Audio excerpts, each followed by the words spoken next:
And I think we are live. Hello, Daphne. Welcome back for another episode of our Life, the Ultimate Choose Your Own Adventure podcast. What are we talking about today? Oh my God. Speaking of choosing, we're going to talk today about choosing wisdom. What? What? Can you choose wisdom? Isn't wisdom something that you have to earn? Isn't it something that comes only with old age? I mean, Well, I there's think, all sorts of weird concepts that go out there about wisdom. What is yeah. wisdom anyway?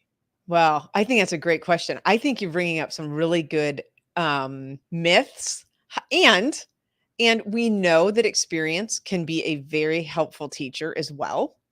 It's funny, we were just talking about how you and I seem to go about learning anything, which is through problem solving. Typically, at least that's true for me. I have to have something that I'm trying to accomplish, I guess, and a problem. So wisdom probably fits in that bucket a little bit. Like I'm trying to understand how to navigate relationships, for example, or navigate all the things in this modern world, work, relationships. Maybe you have children. You have children. Yeah. You probably had to learn some things about, children. A handful of things, although it would have been nice if there was a manual for that. Oh, if only we had a life manual. If only we could actually have 10 steps that we could take to add more wisdom into our lives. That's a great idea. Let's do that. Welcome to Life, the ultimate choose-your-own adventure game with hosts Cliff Ravenscraft and Daphne Scott. Join this dynamic duo as they explore the profound concept of life as a thrilling adventure, blending ancient wisdom and modern psychology. Embrace the joy of living with presence, creativity, and playfulness.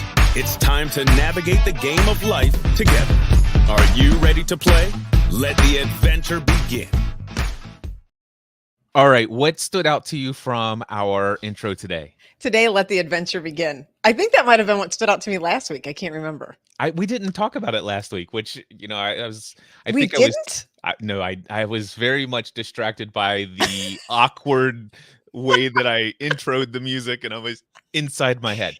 Now, how did you feel about today? Today was much better. Yes. It was very good. So what stood out to me, blending ancient wisdom with modern psychology. Yeah. But given our topic today, I'm like, I wonder if we can actually blend ancient psychology with modern wisdom today.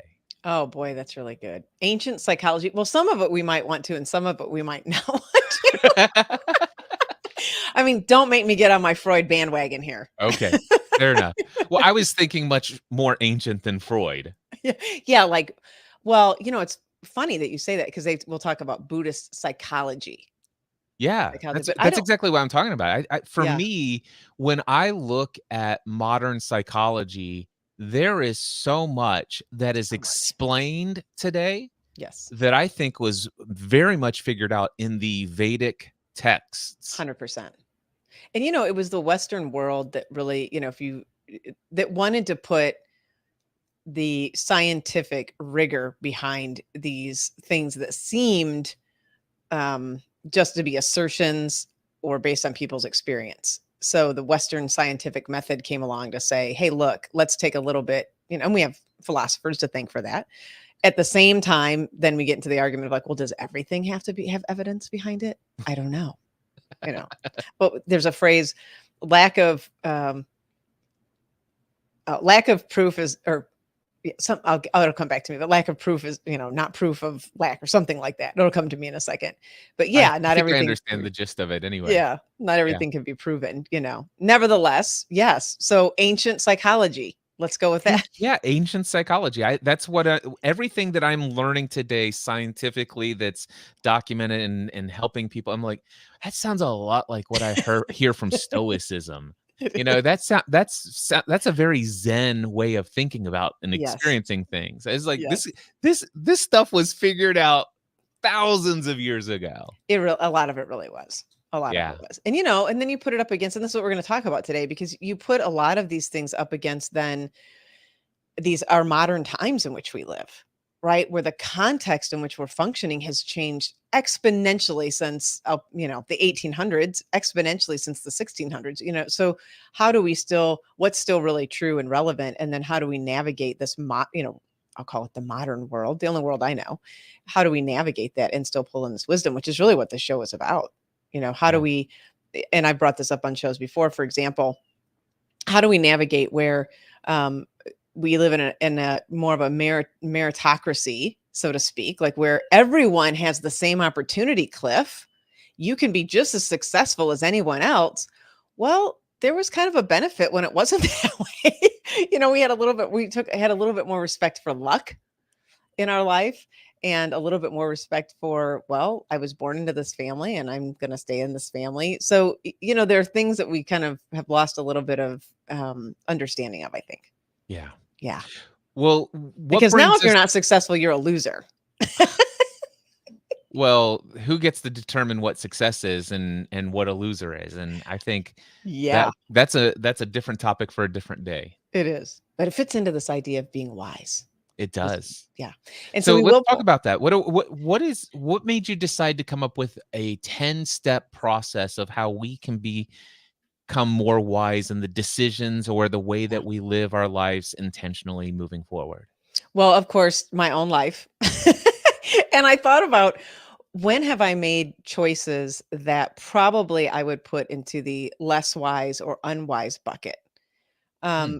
Very simple thing. Well, simple, I say, yelling and losing your crap at someone, like, is that a wise choice?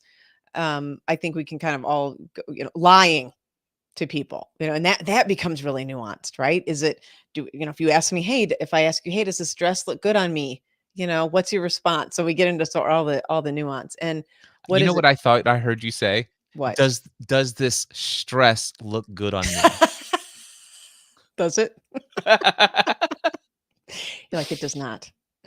So, we get into all the nuance of those, but nevertheless, I thought, if there was some sort of path, and it's funny that you brought up, Cliff, like, doesn't this come with age? And in a way it does. In a way, what I would say is there's this way we get into adulting in our life. I definitely have insights and things that I've learned. I'm not the same person now than I was when I was 20. Thank goodness, in many ways. And there has been life experience that's come along. But I just thought, if I could write down a list of, like, here are some things that I've gleaned and I've learned and I've read that I've put into practice. I think that's the other big part of this that I put into practice. Some of it which comes from ancient psychology, philosophy, and definitely from the Vedic, Buddhist approach, for sure. If I could put these things into practice, what would happen in my life? Would I experience more peace? Would I experience more calm? Would I navigate the world in a way that brought me into greater alignment with myself? And what would that do for myself and the relationships, people that are important to me? So that's where it came from. I love that. Thank One you. of the things that I think about when I think, what is wisdom? For me, as I contemplate that in real time right now, I'm processing my thoughts. What is wisdom? Yeah. I used to think that wisdom was acquiring a lot of knowledge. And Oh, the yeah. more knowledge I have, the more wise my decisions can be. Yeah. And also, I used to think that a lot of life experience Gosh, this is so adds good. to my wisdom. For me right now, processing this live, I haven't thought about this previous to this conversation right now. Yeah. I think wisdom for me right now has less to do with how much knowledge I've accumulated and how much life experience I've had. Yeah. I'm not saying that those are not factors, but for me, wisdom is embracing that I don't know what I don't know Yeah. and responding from that attitude rather than reacting based upon my conditioned way of thinking, based upon what I have been taught, knowledge, and what I have experienced, and my experiences have often been logged in my memory banks based upon my perceptions at the time, which Yes. are always limited. Yeah. And so just because I have a lot of life experience doesn't mean that I am wise. No. And just because I have lots of knowledge and things that people have taught me and things that I have read and studied doesn't make me wise, because quite frankly, there's a lot of things that I thought I was absolutely certain from my own experience, this is what is true, that I now no longer see. I see it from a more broadened perspective. And there's lots of things that I've been taught that today everybody says, oh, that was before we knew this. Yeah. And so for me, I think wisdom is more along the lines of not jumping to the conclusion that I actually know everything, and that there's more to discover. And for me, a wise approach in my mind is saying, hey, I'm going to do the best with what I currently have to work with, knowing that my knowledge and my life experience is very limited compared to what I may not know in this scenario. But I'm going to Yeah. do the best I can, not hypnotically, not automatically, not in reaction, Yeah. but in mindful response. That's for me what wisdom is. Yeah. I love it. Well, this fits right. It fits in with, we said steps. I guess I just 10 things. These are not sequential, Oh, okay. by the way, but just, well, I love that you brought up about just knowledge, information. I mean, how many, and this probably is less true for you because I know how you read books. I know how you take in information. There's a lot of practical application over there.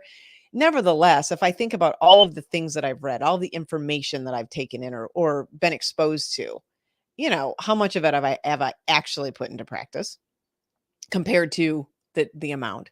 And we can and I don't want to get too much into the semantics of words, but what came to me when you talked about knowledge is like, yeah, we can become really well-informed idiots. Yeah. Right? The Dunning-Kruger effect Yes, comes into mind. there it is. Exactly. Exactly. So what I hear you saying is, yeah, it isn't just based on experience because we can repeat and often will. This is step number 1, by the way. Okay. We can repeat patterns over and over and over again. And I think life in and of itself can be very friendly in some ways to let us see these patterns that can repeat if we pay attention to them, to call our attention. So I'll just talk about step 1, becoming wise, understanding and accepting the way that our past may be influencing our present and possibly our future. And what I hear you saying, Cliff, is that there's a way that you come to a certain curiosity, as do I, about what is showing up in your life, and a certain level of acceptance of like, hey, I was taught certain things. I call it our emotional inheritance. I was taught certain things. I was raised in a certain context in a certain way by certain people. I had certain influences, and those things can influence me. And if I attempt to apply all of that in every single situation and context of my life, it may not be setting me up for wise responses. Yeah. So So go ahead. yeah, well, I think that's sort of one of the first parts. And I want to tell you that people can, in my experience, people and myself included, I remember when I first started doing a lot of my own work to understand how I was believing certain things or the patterns in my life. Like there was a real resistance to that, to not acknowledge that the past did influence my present, that it was influencing how the window, the lenses that I was looking through. There was a real resistance to that at first because I wanted to believe that, I don't know what, I think I just wanted to believe that I was in control of it all in the moment and that there was no influence there. In some way, probably. And having some respect for that and understanding that, I think, is one of the steps to go, oh, there are some ways, things for people who have gone through traumatic events that are influencing me that happened in the past. So how do I work with that? So I think that's the first one. Yeah, and Yeah. my experience with that is that every time I want to do something new that I've never done before, it's usually not an issue unless I bump up against fear, anxiety, worry, Yes. and doubt. Yes. And whenever those come up, one of the things that has been very helpful to me is journaling and self-reflecting. Why do I feel this way? Yeah. What is it what would I have to believe, or what would I have to think to experience this fear, this worry, this doubt. Yes. And as I sit with that, all of a sudden, images of my past, words people said, the way that I was judged, the way Stories. that I was excommunicated from somebody's inner circle, and the way that, all of the it's like, ah. Yeah. And the crazy thing is back in those days, I had those experiences, and I didn't really evaluate the bigger picture of what was going on. I just made some rash decisions like, "Oh, when I do this, it means this bad thing, so Yeah. therefore I must always avoid doing this in the future." Yeah. And that's going like, so somebody recently says, "Cliff, how do you handle it when you have this dream or vision of something you wanna create, but other people in your life questioning it? They give you warnings about how all of these things could go wrong and that you don't have what it takes to succeed in this area. How do you handle it when people?" It's like, well, normally I just cower in fear and get back into the pot with the other crabs, Yeah. into the boiling water. But through self-reflection, I'm able to go back and I'm like, okay, what was there wisdom in the advice when people told me, don't shut down your podcast and answer man business? Don't go Mhm. and do this. Was there wisdom in that? Was there, are there anything that I could learn from that? And yes, there was lots of valuable information. In fact, the fact that people told me not to do this because of some of the reasons they gave, it gave me these valuable things to look out for along the way and to Yeah. navigate around. Yeah. But my fear today was based upon that experience of when I was put out. Now, what Yes. happened was when my mastermind, the story is my mastermind group, 4 out of 5 men in my mastermind group said, "Cliff, this is a very bad idea. Do not shut down your streams of income related to podcasting." And at that moment, I had a decision to make: follow my heart or Mhm. stay within what's the accepted, proper, responsible way to do business moving forward. And I will say that initially, I immediately felt myself wanting to stay in with what they suggested. Don't go outside of your lane. Stay in this lane. This is the profitable route. There's many more years of great profitability and wealth building here.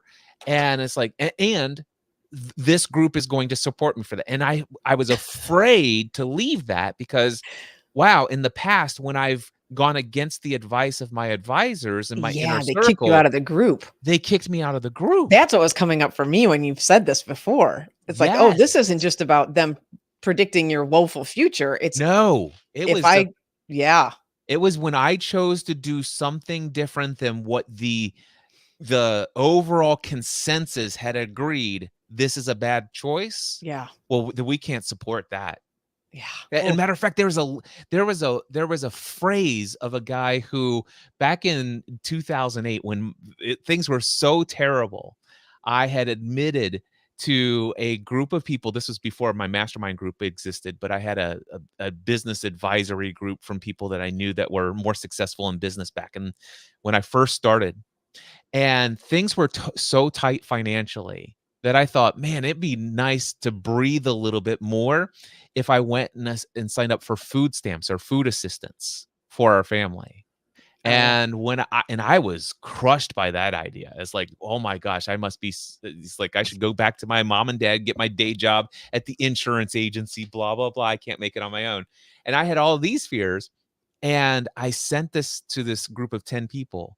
And then all of a sudden they said, the first person who responded says, "Okay, Cliff, I've been supported up until this point, but this is where I draw the line. This is the most irresponsible thing I've ever heard of. oh, And I can no longer, in good conscience, support your decision to continue down this start your own business path. I think you should go back and get your day job." oh. And I'm like, oh my gosh. That is exactly word for word what's been going through my head. And I was about ready to pack it in until all the other people in the group responded. And the first statement from all of those other people were like, first thing you need to do, excommunicate him from this group. And Yeah. then the second thing, go apply for food stamps. This was made for you. You'll pay more in 1 month in taxes than you will ever take out of the system. just go do this. But that was the opposite, but it's still that phrase, my past experience of this is where I draw Yes. the line. If you Yeah. go against my advice on this decision, don't come to me for any further support because you've just demonstrated that you do not appreciate the advice that I give, the Yeah. sage wisdom. Anyway, Yeah. past experiencing Past experience. Yeah. influencing the current. And a little bit of, what it feels like when you get kicked out of the group too, which is a little bit not only just experience, but it's also sort of an evolutionary sort of part of our wiring that's like, don't be without the group. Well, that's Right? exactly it, and I think that's another part of one of the steps that I read in your thing. Yeah, it It's is. somewhere in there, so It go is. ahead. We'll get to okay. So the other part of this, again, everything you said in the beginning fits right in with this. We realize that our minds and thoughts aren't all that they seem to be, and we can't just will ourselves into things. I think this is the other part of it is understanding how our past, our future, all these things get wired together, and it takes a minute. And I think this is where we lose compassion for ourselves. I do believe in my experience that change happens in a moment. So I'm Mhm. going to say more about that. When I when I intentionally choose, that is when change, the change is happening already.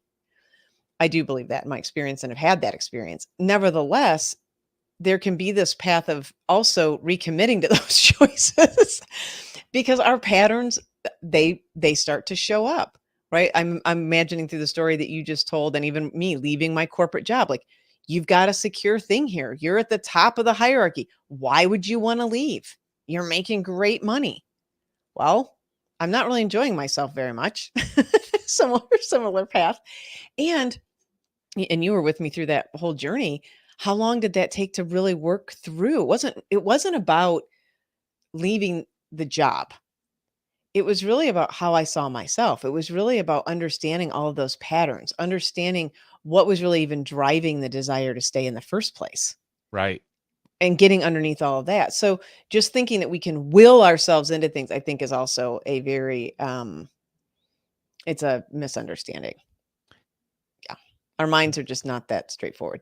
There are 2 things that come up for me as you say those things. Number Mhm. 1, I have found a lot of success in willing myself into something, but only for as long as I can actually keep my focus on that one thing.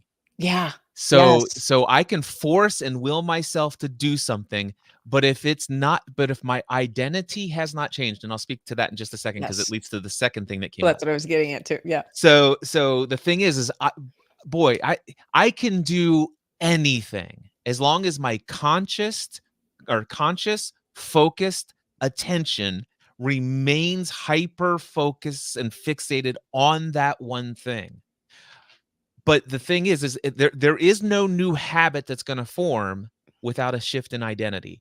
And Yeah. so what happens is soon as it's like I could go 3 months, I could go 6 months, but as soon as all of a sudden it's like, okay, ooh, I I've been so fixated on willing myself into this new behavior that I've kind of dropped another ball over here. I couldn't juggle all 5 of them. Yeah. So now I need to go fix this. And but to do that, I'm going to actually use my willpower over here. Well, now the eye of Sauron, which is the focus, is like I got love to the go over eye here. sorry. And boom, I go straight back to my identity. Yeah. So my willpower is no longer being used there, and so I go back to what's default programming in Yes. that behavior. And so I agree that you can't will yourself long term. The other thing is change happens in a moment. And change happens in the moment, for me, the moment your identity changes. Yeah. Yeah. And That's very and good. and to change the identity, what is our identity? It is literally the programming of what we believe about all of the pain and pleasure associated to all of the different things that are going on in this world. Yeah. Yeah. And what we like and what we don't like. I mean, that's really the whole game of the identity. Yeah. Daphne's a person that likes this. She's a person that doesn't like that. Yeah. And I spend my whole life just getting more of what I like and avoiding what I don't. Exactly. Have If fun. if you know the crazy thing it seems so simple, and Oh, it is. it But if is. but if we only truly focused on understanding that about ourselves and then look at our thoughts and our decisions and our behaviors of the past and what we're currently facing, and then our thoughts about the future, it's all based in what do I like or don't like, and what's going to be bring me pain, and what's going to help me avoid pleasure or avoid pain and bring me pleasure, or the vice versa. Yeah, and It's so simple, but it explains so much. it really does, and it becomes a crazy loop. Let me give you an example. I love people who are like, you need to just really do hard stuff. We've gotten too soft. And I'm like, well, okay, but now you've just become a person who likes hard stuff. It reminds me of, have you ever put two mirrors facing each other? I've seen, like, the mirror houses where they do that, Yeah. but and I've seen kind of, yeah, the infinity kinda thing. Yes. Yes. Yes. And it just becomes that. You cannot escape that sort of anytime your identity wants to, it's just going to keep attaching to things. Yep. Right. So now you just become a person who likes hard stuff, doing hard stuff, W climbing mountains, whatever. w So there I was a enjoy f it when people talk there about was a that. phrase that I've tried to hop onto, and I'm trying to kind of evaluate and test the waters and see how much this could be true for me, Okay. and that is, "The more I rest, the more I receive." The more I rest, the more I receive. Which is the opposite of no pain, no gain, and, hard work leads to success and all the other stuff. But Yeah. I was approached with a different idea, that the more I rest, the more I receive. So far, it is such the opposite of what I used to have as an operating system of belief around work and difficulty and challenge Yeah. and effort. And I it's such the opposite of that, that I don't know that I've completely said, "I'm just gonna rest and just let everything flow to me." Yet, I have found myself more comfortable with rest. There's more margin in my life, and I do recognize that so far, things still flow as far as the good stuff in life yeah. in it with much less effort. The word that came to me that I put up against rest is striving, efforting, Yeah, like that has a certain attachment to it.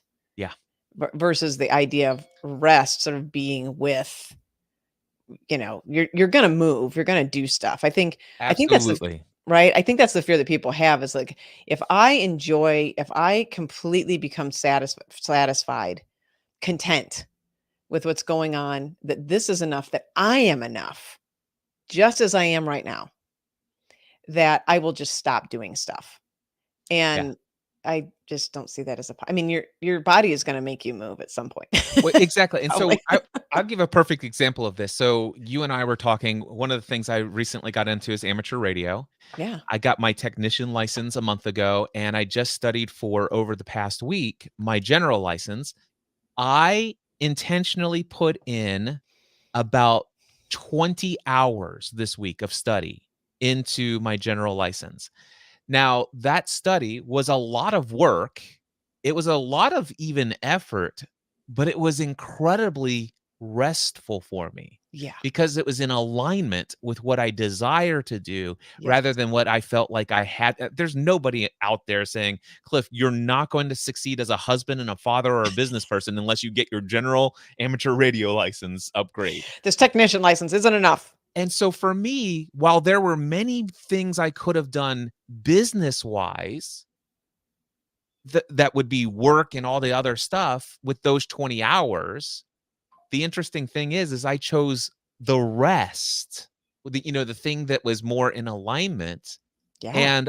And the fun thing is I still got some applications that came in for my next level mastermind, coaching, and some other people who have responded to call to actions and podcasts. It's like, wow, this is amazing. I got the Yeah. rest. I got my cake and I get to eat it too. So Which is awesome. the more I rest, the more I receive. I'm not saying that it's an absolute hard-worn truth, but it's one. It's. I'm trying to see how this dress looks on me. Yeah, I think that's a good idea. Well, That's I my think the callback. the counter is, we gotta kill ourselves, right? I mean, that's sort of the That's modern, exactly it. yeah, it's the modern, and, I would make the argument that overutilized chronic capitalism is an exact opposite, to us having the lives that we want in some ways. So I wish me I'm I not going to wish get on that soapbox right now. Okay. so many people, they say what they want is that next thing, that next material thing, that next it's like, no, what you want is what you think you'll feel when you have it. Yes. And And you I can think it's feel. great. You can have it. There's nothing wrong with having, but if we could only talk about how you could have the feelings that you think that you will have when you Yes. have it, if you could only learn how to feel those feelings now, such that you would be content whether you had it or not had it, it opens up an incredibly different experience on this planet. Yes. It does. 100%. I think that's it. I don't know. We have 7 or 8 more steps, Let's but you're go. really nailing it. Okay, 3. All right. What's number 3? 3, we start to understand how easily we can mask our feelings Tell and me what's more. really going on with us. So, for example, maybe this is probably one of the easier ones in a sense, simpler ones to understand, maybe. But I can be feeling very afraid and it can look like anger. Oh, okay. So, Yeah. our feelings, not our thoughts. We can, thoughts do thoughts. When I talk about feelings, let me define what I mean. I'm talking about true sensations occurring in and on our body, and we label them Yes. in a certain way. So the core 5: anger, fear, joy, sadness, and sexual feelings, creative energy. And so I can mask those and sort of mislead myself and definitely mislead others. For example, I've never brought this one up, but this is probably a good one for me. I could use humor very easily, which isn't necessarily an emotion per se, but I could use humor to override my sadness, Hmm. make a joke, which has a place, I think, Yeah. to lighten a mood. Nevertheless, I would do it unconsciously. So not allowing myself to feel sadness, I could make it look a certain way, or not allowing myself to feel anger, or for women in particular, covering up anger by looking sad. So starting to cry when underneath what I'm really experiencing is anger. Gotcha. And all of its all of its there's, ranges of all of these. I just am using large buckets here for the sake of description. So we can start to understand that we can mask, we can hide our feelings from ourselves and from others and So, lose out on those energies. so with that understanding of what masking our emotions is are, what And I'll give another example too. okay, I what can is become defensive in the face of feedback. That's a really good one. okay. Yeah.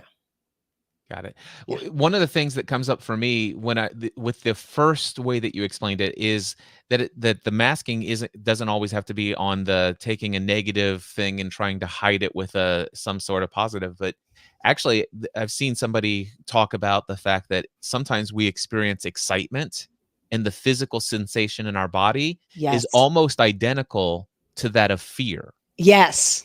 And Yes. sometimes we think that what we're experiencing is fear, but if you and by the way, if all of a sudden if you attach to a fearful thought and you're having that physical sensation, it seems to it's like Yeah. that's I'm absolutely afraid right now. And then all of a sudden, the more you say it and the more you tell others how much fear you have, you're just driving it in.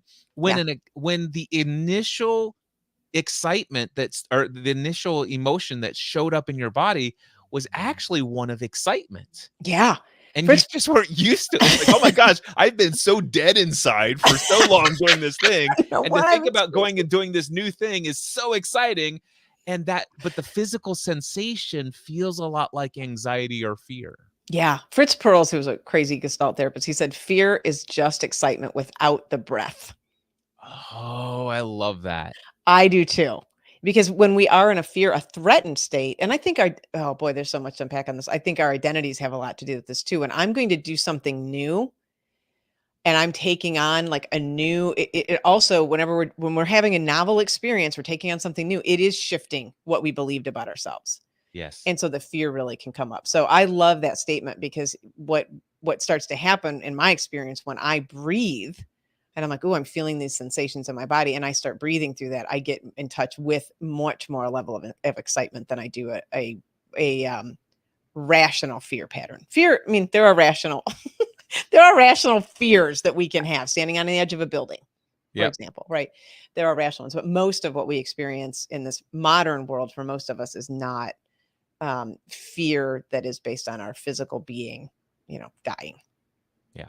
Yeah. So when it comes to masking, how is a step when leading to wisdom and Yeah. discerning wise choices for us? What do we need to know about masking? How does that relate to actually discerning wisdom? So great. First and foremost, really coming back to our body. What you just described is exactly it. And getting most of us are very disembodied. We have not spent enough time with recognizing sensation, which takes when we haven't done it, it does slow things down in my experience exponentially to really get in touch with, wow, I notice my heart is racing. Or I notice I have these, butterfly feelings in my stomach. I love that you brought up excitement. Sadness and joy, similar patterns happen in our bodies. If you've ever gone to a wedding, water starts coming out of your eyes. It's kind of strange. It would probably be more of an experience of joy or deep love or however we want to describe it. And yet I also would have water come out of my eyes if I'm experiencing sadness. Yeah. You know what comes up for me as a practical piece of advice that I would give Yeah. in learning to apply understanding the emotions and the masking that could happen, getting to the source of what's going on internally is a practice of yoga nidra. Yeah. Yoga Yes. nidra is amazing, and I'm certainly going to oversimplify it. And for anybody who's a yoga nidra instructor, feel free to email me all your comments about how I've got it completely wrong. But my very basic understanding of yoga nidra, one of the things I love about it is I'm laying back, I'm relaxing, and I'm taught to experience the sensation, feel the tingling at the top of my foot. Mm-hmm. All right. And okay, now go and feel the sensation of my ankle. And it's like I can activate my consciousness in each of those places inside of my body. Yes. And it's so funny. It's like, you talk about your heart is racing.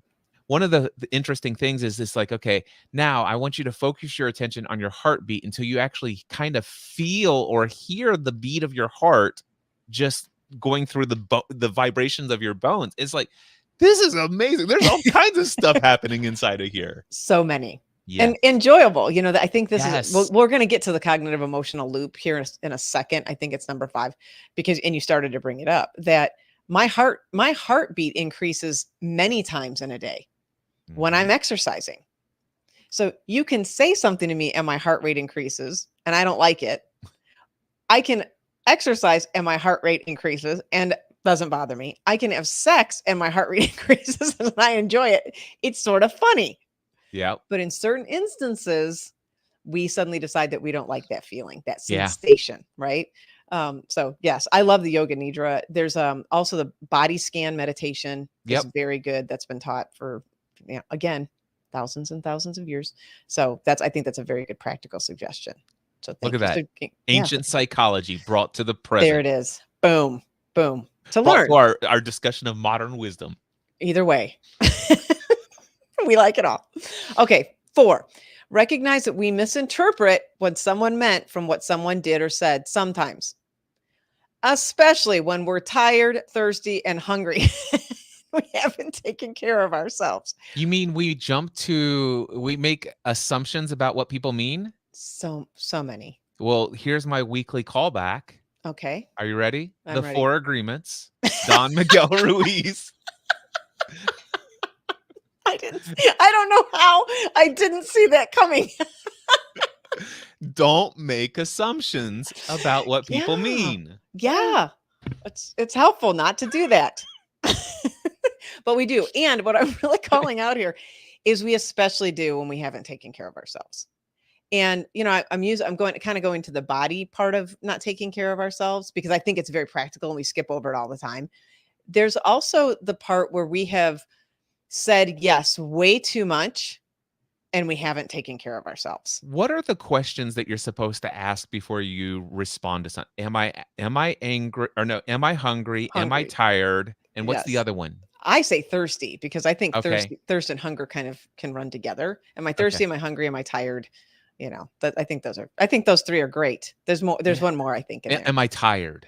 Yeah. Am I tired? Is that Yeah. the other one? I think Yeah. I think that's the other one. Am Yeah. I tired? Yeah. Anyway, those are good questions to ask Yes. in my mind when we get into discerning a wise choice. It's like one of the things is like, listen, I am too tired right Yes. now to really come to any kind of decision about this. Yeah. And the best thing I can do, let me sleep on it. Yes. Yes. I think again, wise response in the moment, right? Instead of feeling like there has to be a decision. Most things don't require an immediate decision. Yeah. Yeah. Okay. Number 5. This is the cognitive emotional loop. This is what you were pointing to. We recognize the difference between a thought / story. I'm going to put them together. Thought, Okay. story, and a feeling. And that the two can work together. They come. Tell me more. Okay. So you say something. I don't know what you would say to me. You say something. I have thoughts about that. One Daphne, thought. that dress looks great on you. Thank you. Well, that would feel really good. I would I would be like, oh, Cliff, really? So okay. Daphne, are you wearing that dress There to we the go. performance? There we go. Now it's personal, right? And I tell myself this, here come the thoughts. Oh my gosh, he thinks I look horrible. He must not. No, I was just asking if you were wearing that color because it blends in and almost like you can't even see the instrument that you're going to be holding. Yeah, That was the reason why I asked the question. Are you wearing that dress? well, when you say that dress, I mean, sort of like, well, what's wrong with me? I chose it. I mean, this just seems this is horrible. So now if I pay attention to the sensations in my body, I may feel my throat closing up a little bit. I may feel heat in my face. And what I start to recognize is that I've had a thought, and you're trying to explain it away as a reasonable guy would. And yet I'm all over here in story, and now my sensations in my body are coming up based on the story. And here's what's great. I go play my instrument, and we go to the concert, and it's great. And 4 days later, I bring it back up. Why did he say that? What is it about me that he doesn't like? I don't know why he'd be so insensitive. And I start the thread again, ruminating. And here come the sensations. So these things can work together. And I think when the part of being wise is recognizing when that loop starts and that we might be playing. Now, I mean, we'll talk about ways to deal with that, but I think that's one of the steps. Yeah. One of the questions that I would give myself when thinking about making a wise decision as it comes to this point, this step that we're discussing here, is what is the story or what is the narrative that's going on inside of my head? Yes. 100%. And this, I'll do a callback to Byron Katie's work, right? What are the stories we're telling ourselves? Is it true? So on. Can you absolutely know for certain that is true? Who do you become when you have that thought? How do you react? That's my favorite of the four questions. When I have the thought that Cliff doesn't like my dress, I also known as he doesn't like me. Because I'm a direct reflection of who I am as a person. Has everything to do with this dress. Yeah. Oh, so who do I become when I believe that? Right. And then who would I be if I didn't have that story? Yeah. That's my favorite. So yes. So just understanding really the distinction between a thought and a feeling. I had to learn that, and they're not the same. And that's why I made that, gave that definition before. All right. Where are we? Are we on number 5 or 5? 6? Yeah. No, we're on number 6. Number 6. Yeah. I like this one. Give up on the romantic ideal set up by Romanticism in the 18th century. So this is a little historical context. I was throwing some things out about this, which the romantic period was very much in a reaction to us moving into more modern times. Okay. People were starting to go, not quite, we weren't in the industrial age, but they were starting to leave farming a little bit. We were starting to figure, technologies, all these sorts of things were happening in the late 1800s. And so people started to hold on to the ideas of keep your childlike wonder, rebel, fight against, push against. There's a poet who wrote about this, Baudelaire is his name, and he wrote about the flaneur. That's spelled Flaneur, and it was just a guy who, and this got held up very much as sort of, this is who we should be, who just wanders the streets and just talks to people, doesn't really have a job. And this was set up as an ideal. And so the romantic period really came to the fore, and we can kind of hold on to some of these ideals. And I think this is some of letting what we were talking about earlier, and what you were saying about rest, right? If I rest, then I can be more likely to receive, which I think is very wise.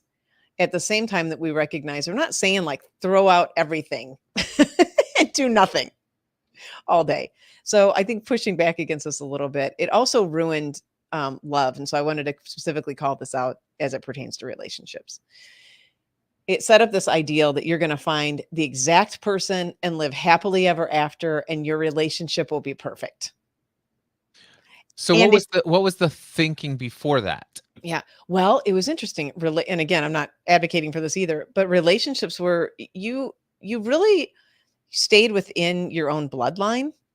You stayed within your own, if you were born a farmer, you stayed a farmer. It's sort of your path was chosen for you in a lot of ways. I'm not advocating for that. What I am calling out is that we must be mindful about what was lost, because now it's all on you. Now you can meet your soulmate, and you're going to have a wonderful relationship. And by the way, if you don't, then there's something kind of wrong with you. I think that's the danger side of that Yes. thought, is that you'll find that one person and you'll be heavily, happily ever after and all this other Yes. stuff. Because I have seen so many people who have lost their identity and experience a lot of suffering as a result of, gosh, well, for the last 20 years, I've invested everything to being a wife and a mother. And Yes. now, and as far as I was concerned, that's what I always wanted since I was a kid, because that was the picture and Yes. the dream and the goal. And I had achieved it. I had done it for 20 years. Yep. And then all of a sudden the husband goes and cheats, and there's a divorce and all this, and not to mention the fact that between the cheating and the divorce, there's a 3-year period where she's trying to do everything that says, we can make this work, because I can't let go of that, of this. This is what this is supposed to be. We're supposed to always be together. Yeah. And if it's not perfect, if it doesn't look like this romanticized ideal of a relationship, then it's really not that. It doesn't count. It should look a certain way. That's the other thing is like, oh yeah, unless we're always lovey-dovey, super encouraging, if we get into fight, it's like, no, we can't get into fights. These are the problems with the over romanticized kind of ideas of what life could be and should be. Yeah. And how you choose that person solely based on instinct. Like there's no there's no method to doing it. So yes. So what came out of this one for me, and understanding sort of some of the waters in which we're swimming, which is why I pull on some of these things like I do. I just think it's helpful to know where certain ideas have even come from. Like, where do we get this idea about relationships? And to let go of some of what I think comes out of that is this belief in perfection, and letting go of that and getting in touch with good enough, which can sound a bit kind of reducing life a little bit, I think, but there's a wisdom in that. Like, this is good enough. Like, I'm happy. I don't need to keep comparing myself to some ideal. Yeah. So yeah. Wisdom. Okay. 7. We recognize that we're going to come back to this one here. We're pointing to how much the state of our bodies influences our mind and our feelings. Oh yeah. I think we've covered that adequately, but it's definitely an important thing to be consciously aware of, is that the state of our body, absolutely, our mind it's energized. It's given its energy from the actual physical state of our body. Yes. In fact, the creative aspect in connection to the creative part of our mind is inaccessible to us in a panicked, life-threatening situation. Yes, it is. And in particular, I want to zero in on this one, just because we do this or pretty even well. perceived. Perceived. Life-threatening. Perceived. More so our that is happening every minute. And I wanted to zero in on this one because we do this really well typically with babies. Okay. You know, the baby's crying. You've had children. I don't have children, but you have children. When the baby was crying, you went through a checklist, right? Are they Mhm. hungry? Do they need a nap? Parents, you know, who are dialed in with their kids, they know if the kid's about 2 or 3 years old, they've been running around all day, lots of stimulus, they've been going, they know if that kid doesn't get a nap, Yep. it's like their greatest panic is that the kid doesn't get a nap. Yes. And yet, for some reason, because our bodies get bigger, we We decide, stop thinking about that stuff. yeah, none of it's relevant. Okay. Number 8. 8, we recognize the benefit of the space between our reaction and words that may want to come out of our mouth. Margin. Margin. Response instead of reaction. Yes. Yes. Which we've talked about with, we've talked about that before. 9. Wait, real Wait. quick. Yeah. The number of times I've written incredibly lengthy email responses Yeah.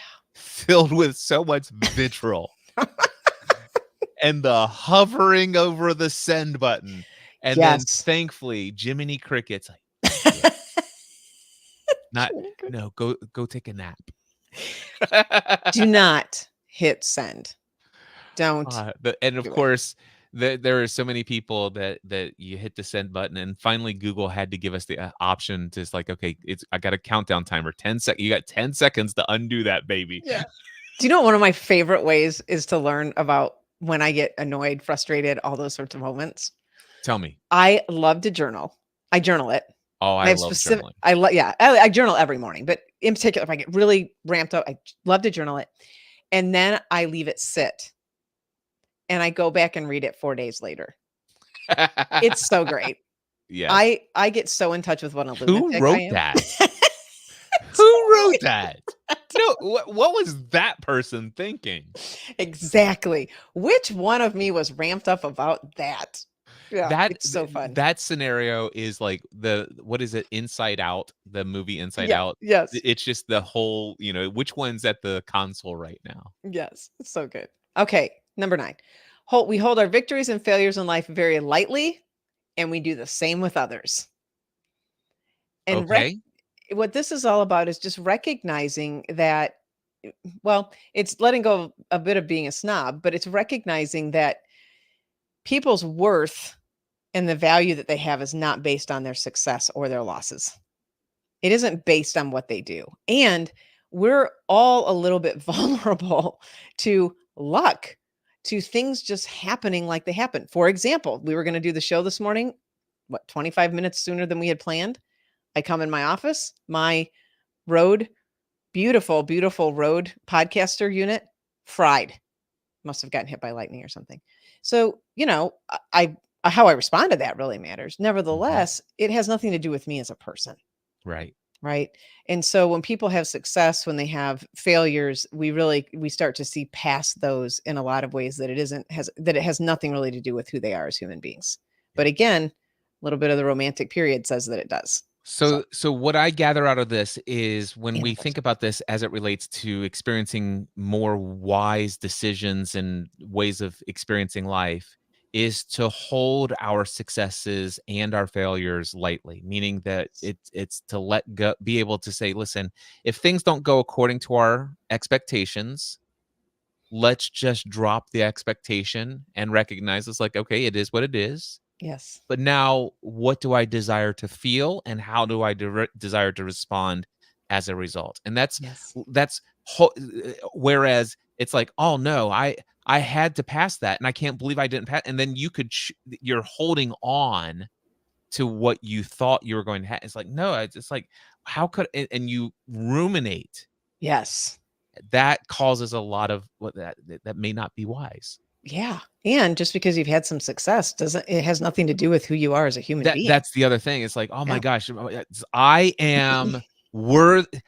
Do you know how many people I will be worthy of other people's attention if Yes. I go get this certification, this credit? Yes.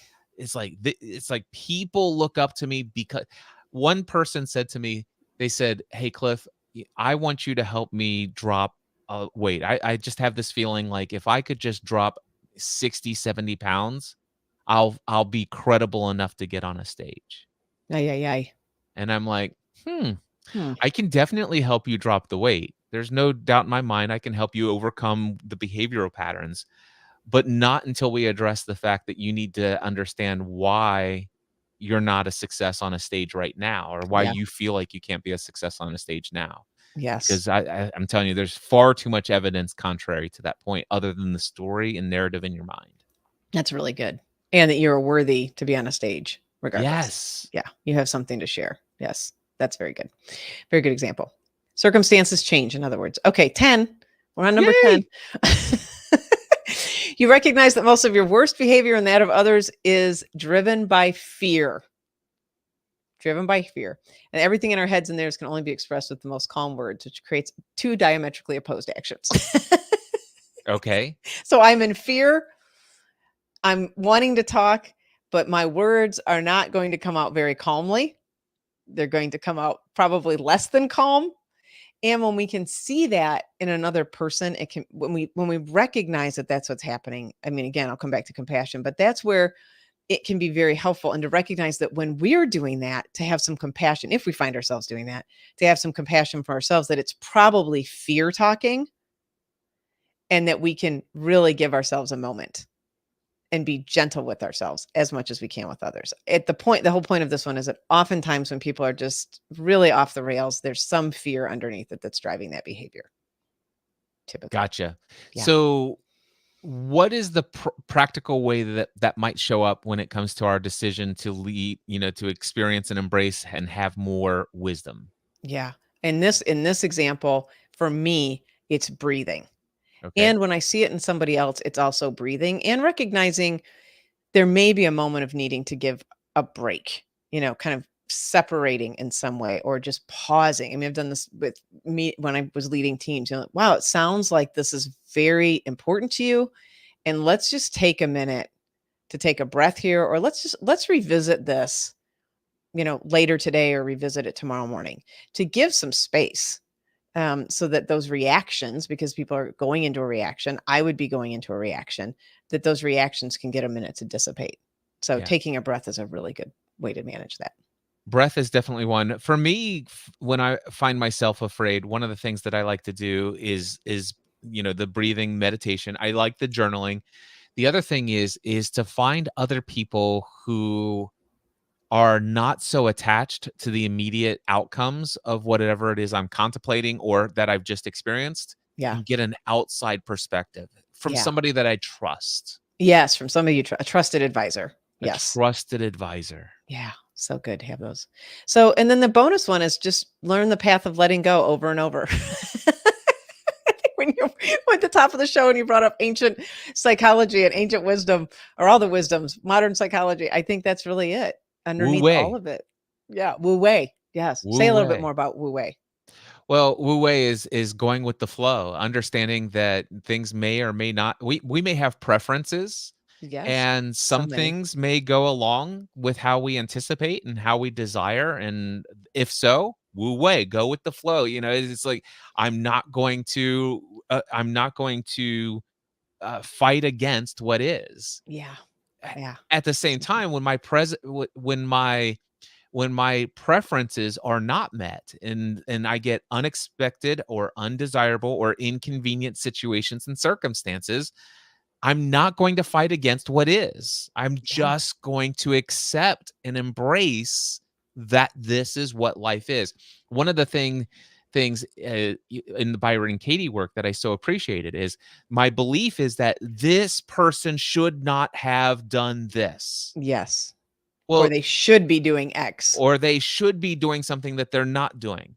Yeah. And whenever we say somebody should or should not be have done something, the reality is if they did it, then they should have done it Because because they did. they did it. It's Wu Wei. I love it. How do we know what reality is? Because that's what happened. And by the way, I recognize that I'm completely oversimplifying the concept of Wu Wei as well. Yeah, sure. It's my way of understanding the non-reaction to life. Yes. It's like I'm going to react through non-reaction. Yes. I'm going to embrace what is. Yes. And that's what Byron Katie even says, loving what is. And I also, though, I heard her say Yes. this in one of her talks with somebody. She was working with one of her clients, and she's like, well, you know, and she was pointing towards having preferences, which of course, have preferences all day long. That's great. Oh, yeah. You can always campaign. That's what she said. You can always campaign, but you don't get to control. And as this person was working through, what the shoulds, really being able to see that. So yeah, you can get with the isness of it. That's the first step in the acceptance of it. You can always campaign, and there is the path of letting go. And you may even get less interested in campaigning as you do so. Yeah. All right. Those are the 10 steps plus a bonus. I love it. Daphne, it's always so much fun to see what you come up with for our topics and our outlines. And there's a lot of wisdom in what you've shared today. So thank you. Well, thank you. And you're so fun to play with. And I also appreciate how, I'll come up with the topics and the outlines, and you really stay true to just, I'm not going to read too much into this. I'm just going to respond. It's really fun. It's really fun. Yeah. I love it. Thank you. What's your call to action this week? My call to action is to join me on Substack. I've had this call to action a couple times. In particular, there's a post that is going to come out tomorrow. I post every other week on there. My writing is really about the intersection of work and kind of our modern times, a lot of the things we've been talking about on the show, and how we come to understanding our work in the world and navigating, if you're working in an organization, navigating that particular context in that world, and bringing the transformational thoughts to that. How we relate to these things. How do we relate to working in, being the person who's the president? How do we relate to leadership? How do we relate to all of the time and money and the energy we give to that and the other parts of our life? So that's what I'm really interested in writing about. And I'll have another post out tomorrow because it's every other week. So that's a little provocative. So, people will read it, see what they think. Wonderful. And link to sign up will be in the show notes. Yes, always in the show notes. Awesome. And how about you, Cliff? My call to action is for those who are full-time self-employed. You're a business owner, and maybe you've been trying to go through this entrepreneurial journey all on your own, taking the weight of all the decisions that basically not only impact you, but your clients, your customers, or even if you have a team, all of the other people all down the line, not to mention the fact that how every single decision you make impacts your family if you're married. If you do not have a mastermind group alliance, you don't know what you're missing, where you could actually meet together with other business owners who have lots of education, lots of experience, many different skills, talents, and abilities, and lots of resources, where every single week we come together and share all that we have to offer to the benefit of everyone else. And in fact, any decision that you're facing, you might think, oh, I know exactly what to do. Only to realize that, if I would have just let 2 or 3 other people hear my ideas, maybe I might have heard some other perspectives or perceptions other than my own about what is the right thing to do here. And not necessarily that we're right or wrong. It's just that it's more information to work with, and it's from other people who do life at your level. So if you are a full-time self-employed business owner, I would love to invite you to check out the Next Level Mastermind over at nextlevelmastermind.info. That's not .com. It's nextlevelmastermind.info, because that's where you're going to get the information for the Next Level Mastermind. We'll put that in the show notes. Yeah, just put it in the show notes. It'll be just click on the link. Click on the link. All right. Well, we'll do it. All right. Until next time, Daphne and I encourage you to choose more wisdom in your adventure. And choose your own adventure.